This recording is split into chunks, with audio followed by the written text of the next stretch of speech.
The Ebola virus affected tens of thousands of people in Africa. Since the Ebola virus is in Africa where not much humanitarian aid is reached, it is hard to prevent the virus from spreading further. The symptoms of the virus is also extremely deadly, and usually not much can be done except treat the symptoms.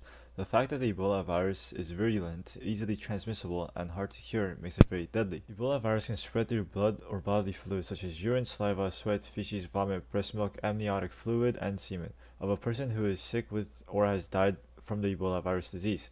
It can also spread through objects such as clothing, bedding, needles, medical equipment contaminated with bodily fluids from a person who is sick or who has died from the Ebola virus disease. Infected fruit bats or non-human primates such as apes and monkeys are capable of spreading the disease. The average EVD case fatality rate is around 50%. The case fatality rates have varied from 25 to 90% in the past outbreaks. Without treating the symptoms of Ebola, 90% of the victims die. Zaire Sudan Ebola virus can cause fever, fatigue, muscle pain, headache, and sore throat. If the disease's symptoms go untreated, it can develop into impaired kidney and liver function and internal/external bleeding.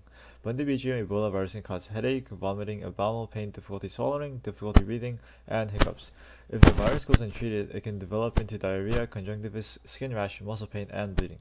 Typhus, the Ebola virus causes hemorrhagic fever. This version of Ebola virus is the first to be non-lethal. There is not a current cure for any type of Ebola virus. First drug approved by the FDA called Imazeb, combination of 3 monoclonal antibodies. The second drug, Ibanga, approved by the FDA is a monoclonal antibody. These drugs are only effective against the Zaire/Sudan Ebola virus. To prevent further spread of the Ebola virus, reduce contact with wildlife as they can be infected and the disease can be transmitted.